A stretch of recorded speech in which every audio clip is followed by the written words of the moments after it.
Hello दोस्तों, वेलिज्म academy YouTube channel में आपका फिर से बहुत बहुत स्वागत है। दोस्तों, आज के इस वीडियो में हम मोस्ट इंपॉर्टेंट क्वेश्चंस को सॉल्व करने वाले हैं जो कि आपके यूपी टेट, सुपर टेट, साथ ही साथ आपके यूपी लेखपाल एग्जाम के लिए मोस्ट इंपॉर्टेंट है। दोस्तों, इस वीडियो में मैंने सारे क्वेश्चन सेलेक्टेड लिए हैं जो कि आपके सिलेबस पर बेस्ड होंगे, साथ ही साथ आपके प्रीवियस ईयर क्वेश्चन पर बेस्ड होंगे। तो वीडियो को ध्यान से देखिएगा और वीडियो के लास्ट में मुझे जरूर बताइएगा कि आज के इस वीडियो में आपके कितने क्वेश्चन सही हुए। तो बिना देरी करते हुए चलिए शुरू करते हैं सबसे पहले क्वेश्चन से। सबसे पहला क्वेश्चन है, लिटमस निम्न में से किससे मिलता है? ऑप्शन आपके सामने शैवाल, ऑप्शन बी जीवाणु, ऑप्शन सी कवक या फिर ऑप्शन डी लाइकेन।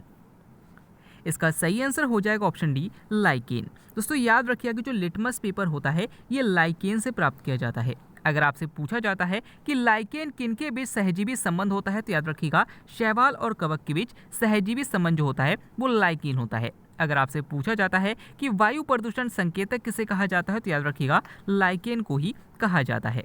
अगला क्वेश्चन, कृत्रिम रेशम का निम्नलिखित में से और एक नाम क्या भी है? ऑप्शन आपके सामने rayon, option b dacron, option c रेशा कांच या फिर ऑप्शन डी नायलॉन।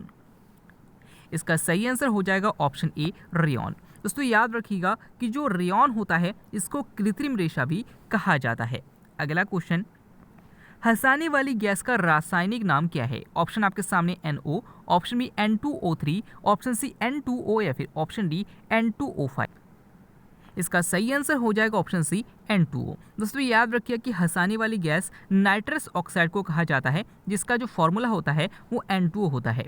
दोस्तों, याद रखिएगा कि इसको सूंघने पर हमें हंसी आती है, इसलिए इसे हंसाने वाली गैस भी कहा जाता है। अगला क्वेश्चन, 80% से अधिक सेल में पाया जाने वाला पदार्थ कौन सा होता है? ऑप्शन आपके सामने प्रोटीन, ऑप्शन बी चर्बी, ऑप्शन सी खनिज या फिर ऑप्शन डी जल। इसका सही आंसर हो जाएगा ऑप्शन डी जल। दोस्तों, याद रखिएगा कि हमारी जो कोशिकाएं होती है जिसे इंग्लिश में सेल कहा जाता है, याद रखिएगा कि इसका 80% लगभग जल होता है। तो इंपॉर्टेंट है, याद रखिएगा। अगला क्वेश्चन, वॉशिंग सोडा को क्या कहा जाता है? ऑप्शन आपके सामने sodium carbonate, option b sodium chloride, option c sodium bicarbonate या फिर ऑप्शन डी इनमें से कोई नहीं। इसका सही आंसर हो जाएगा ऑप्शन ए सोडियम कार्बोनेट। दोस्तों, याद रखिए कि सोडियम बाइकार्बोनेट को ही वॉशिंग सोडा कहा जाता है। अगर आपसे पूछा जाता है कि खाने वाला सोडा किसे कहा जाता है तो याद रखिएगा सोडियम बाइकार्बोनेट को खाने वाला सोडा या बेकिंग सोडा कहा जाता है। और याद रखिएगा कि सोडियम क्लोराइड को नमक कहा जाता है। अगला क्वेश्चन, स्टील को कठोरता प्रदान करने के लिए उसमें क्या मिलाया जाता है? ऑप्शन आपके सामने carbon, option b manganese, option c silicon या फिर ऑप्शन डी क्रोमियम।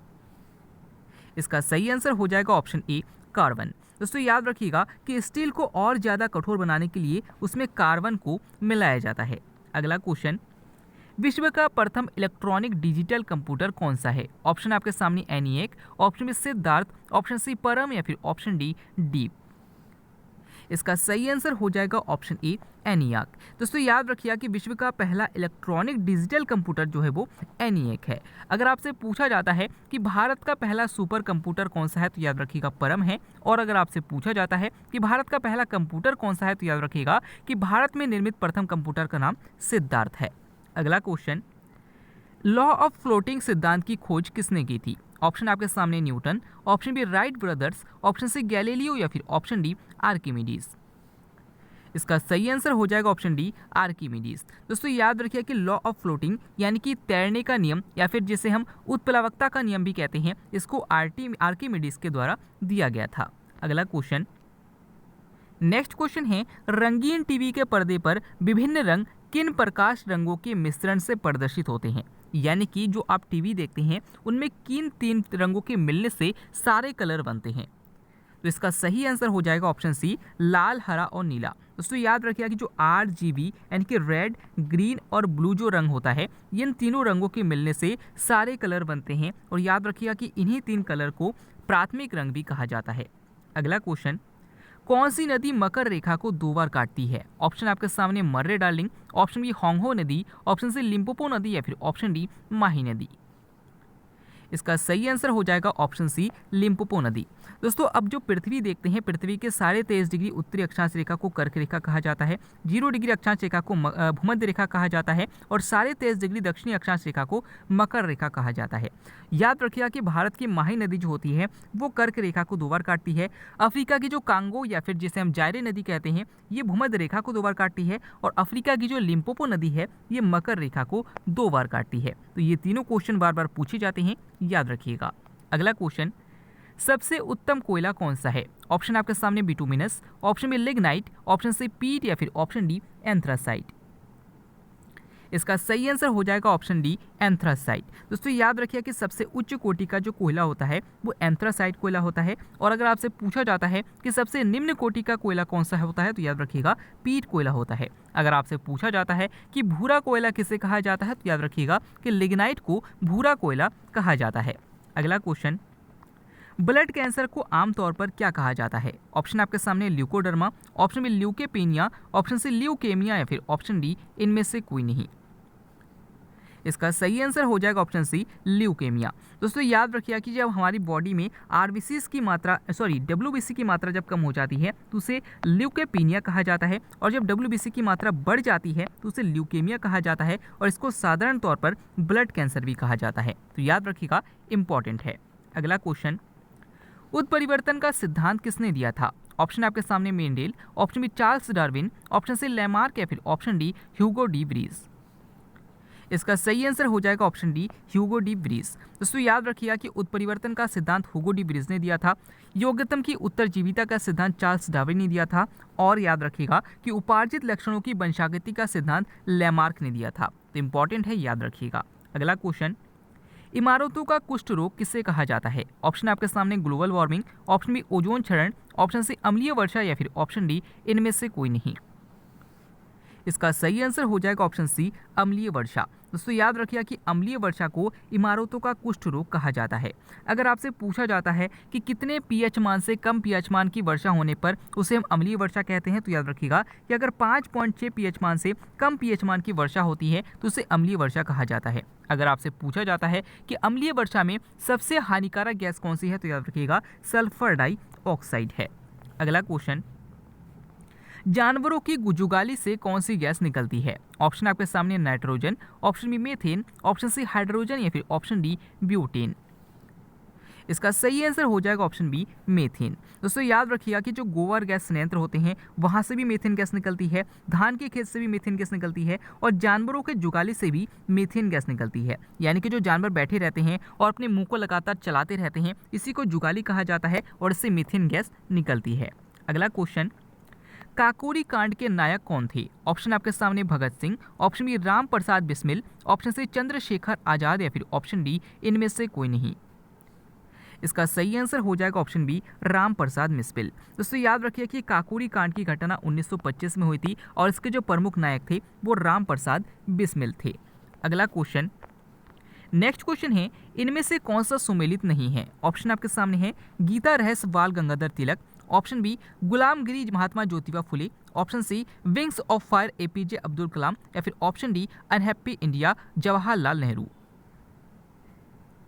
इसका सही आंसर हो जाएगा ऑप्शन डी, अनहैप्पी इंडिया। दोस्तों याद रखिएगा कि यहाँ पर गीता रहस्य के लेखक जो है वो बाल गंगाधर तिलक है, बिल्कुल सही है। गुलामगिरी के लेखक महात्मा ज्योतिबा फुले हैं, बिल्कुल सही है। विंग्स ऑफ फायर के लेखक एपीजे अब्दुल कलाम है, बिल्कुल सही है। लेकिन जो अनहैप्पी इंडिया है ये जवाहरलाल नेहरू की पुस्तक नहीं है बल्कि ये लाला लाजपत राय की पुस्तक है। तो याद रखिएगा, इंपॉर्टेंट है।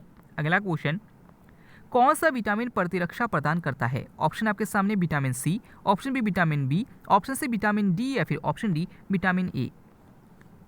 इसका सही आंसर हो जाएगा ऑप्शन डी, विटामिन ए। दोस्तों याद रखिए कि जो विटामिन ए होता है ये प्रतिरक्षा प्रदान करता है। अब आपसे यहाँ पर विटामिन से संबंधित कई क्वेश्चन पूछे जा सकते हैं। सबसे पहला क्वेश्चन कि कौन सा विटामिन जल में घुलनशील होता है और कौन सा विटामिन वसा में घुलनशील होता है? याद रखिए कि विटामिन बी और सी जो है ये दोनों विटामिन सिर्फ और सिर्फ जल में घुलनशील होते हैं। बाकी जो विटामिन ए है, विटामिन डी है, विटामिन ई है और जो विटामिन के है ये चारों याद रखिएगा कि ये वसा में घुलनशील है। अब आपसे पूछा जा सकता है कि कौन सा विटामिन हार्मोन की तरह कार्य करता है तो याद रखिएगा विटामिन डी जो है वो हार्मोन की तरह कार्य करता है, इसलिए इसे हार्मोन भी कहा जाता है। अगर आपसे पूछा जाता है कि किस विटामिन को स्टोर करके नहीं रखा जा सकता, तो याद रखिएगा विटामिन सी को स्टोर करके नहीं रखा जा सकता। अगर आपसे पूछा जाता है कि चावल को धोने से कौन सा विटामिन नष्ट हो जाता है या फिर चावल को पॉलिश करने पर कौन सा विटामिन नष्ट हो जाता है, तो याद रखिएगा विटामिन B1 नष्ट हो जाता है। अगर आपसे पूछा जाता है कि गोल्डन राइस में कौन सा विटामिन पाया जाता है, तो याद रखिएगा विटामिन ए पाया जाता है। तो ये सारे क्वेश्चन आपसे पूछे जा सकते हैं, इंपॉर्टेंट। नेक्स्ट क्वेश्चन है, सर्वोच्च न्यायालय के मुख्य न्यायाधीश के पद पर सबसे लंबी अवधि तक पदस्थ रहने वाले व्यक्ति कौन है? ऑप्शन आपके सामने हैं, कमल नारायण सिंह, ऑप्शन बी हरिलाल जी कानिया, ऑप्शन सी वहावी चंद्रचूड़ या फिर ऑप्शन डी केशवानंद भारती। इसका सही आंसर हो जाएगा ऑप्शन सी वहावी चंद्रचूड़। दोस्तों याद रखिएगा कि सुप्रीम कोर्ट यानी कि सर्वोच्च न्यायालय के मुख्य न्यायाधीश के पद पर सबसे लंबी अवधि तक पदस्थ रहने वाले जो व्यक्ति हैं वो वहावी चंद्रचूड़ हैं। अगर आपसे पूछा जाता है कि सुप्रीम कोर्ट के मुख्य न्यायाधीश के पद पर सबसे कम समय तक पदस्थ रहने वाले व्यक्ति कौन है, तो याद रखिएगा कमल नारायण सिंह है। और अगर आपसे पूछा जाता है कि सर्वोच्च न्यायालय के पहले मुख्य न्यायाधीश कौन थे, तो याद रखिएगा हरिलाल जी कानिया थे। अगला क्वेश्चन, अर्थशास्त्र का नोबेल पुरस्कार की शुरुआत किसके द्वारा की गई थी? ऑप्शन आपके सामने World Bank, option B Central Bank of Sweden, option C Central Bank of India या फिर ऑप्शन डी इनमें से कोई नहीं। इसका सही आंसर हो जाएगा option B Central Bank of Sweden. दोस्तों याद रखिए कि नोबेल पुरस्कार की शुरुआत 1901 में की गई थी और ये उस टाइम जो है नोबेल पुरस्कार दिए जाते थे वो सिर्फ 5 क्षेत्रों में दिए जाते थे, अर्थशास्त्र के क्षेत्र में नहीं दिया जाता था। क्वेश्चन, राष्ट्रीय ऊर्जा संरक्षण दिवस कब मनाया जाता है? ऑप्शन आपके सामने 31 मई, ऑप्शन बी 14 दिसंबर, ऑप्शन सी 5 दिसंबर या फिर ऑप्शन डी 16 सितंबर। इसका सही आंसर हो जाएगा ऑप्शन बी 14 दिसंबर। दोस्तों याद रखिए कि राष्ट्रीय ऊर्जा संरक्षण दिवस 14 दिसंबर को मनाया जाता है। अगर आपसे पूछा जाता है कि अंतर्राष्ट्रीय तंबाकू निषेध दिवस कब मनाया जाता है, तो याद रखिएगा 31 मई को मनाया जाता है। अगर आपसे पूछा जाता है कि विश्व मृदा दिवस कब मनाया जाता है, तो याद रखिएगा 5 दिसंबर को मनाया जाता है। अगर आपसे पूछा जाता है कि अंतर्राष्ट्रीय ओजोन दिवस कब मनाया जाता है, तो याद रखिएगा 16 सितंबर को मनाया जाता है। अगला क्वेश्चन, लोक लेखा समिति में कितने सदस्य होते हैं? ऑप्शन आपके सामने 22, ऑप्शन बी 30, ऑप्शन सी 15 या फिर ऑप्शन डी 14। इसका सही आंसर हो जाएगा ऑप्शन ए 22। दोस्तों याद रखिए कि लोक लेखा समिति में टोटल 22 सदस्य होते हैं और प्राक्कलन समिति में 30 सदस्य होते हैं। तो अगर आपसे पूछा जाता है कि सबसे बड़ी समिति कौन सी है, तो याद रखिएगा कि जो लोक लेखा समिति है ये नहीं है, बल्कि जो प्राक्कलन समिति है ये सबसे बड़ी संसदीय समिति है।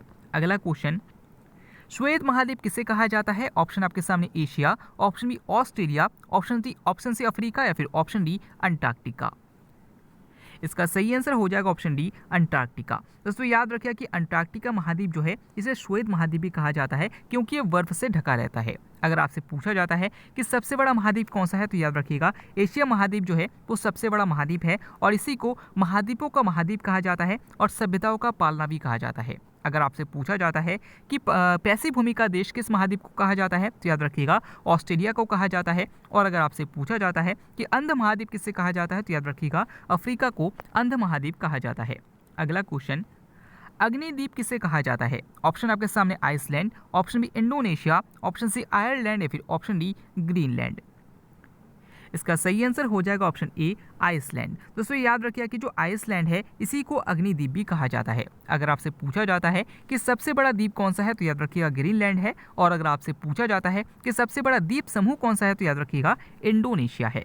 अगला क्वेश्चन, स्वर्णिम चतुर्भुज योजना के अंतर्गत प्रमुख 4 शहरों में कौन सा नहीं आता? ऑप्शन आपके सामने Delhi, option B Mumbai, option C Chennai या फिर ऑप्शन डी हरियाणा। इसका सही आंसर हो जाएगा ऑप्शन डी हरियाणा। दोस्तों याद रखिए कि स्वर्णिम चतुर्भुज योजना जो है ये दिल्ली, मुंबई, चेन्नई और कोलकाता को जोड़ने वाली योजना है। यानी कि ये पूरे भारत के चारों कोनों को जोड़ने वाली एक योजना है और इसके अंतर्गत हरियाणा जो है वो नहीं आता। अगला क्वेश्चन, कौन से त्योहार में नौका दौड़ का आयोजन किया जाता है? ऑप्शन आपके सामने Onam, option B Pongal, option C Navroz या फिर ऑप्शन डी पुष्कर। दोस्तों इस क्वेश्चन के आंसर आपको मैं कमेंट के द्वारा बताना है। आज के वीडियो में आपके कितने क्वेश्चन सही हुए, साथ ही साथ आज का वीडियो आपको कैसा लगा कमेंट करके जरूर बताइएगा। हमारी मेहनत आपको कैसे लगी कमेंट बॉक्स में जरूर बताइएगा। अगर आप फेसबुक पेज और टेलीग्राम ग्रुप को ज्वाइन करना चाहते हैं तो डिस्क्रिप्शन में लिंक दिया गया है, वहाँ से आप ज्वाइन कर सकते हैं। मिलते हैं अगले वीडियो में, तब तक के लिए देखते रहिए, सीखते रहिए।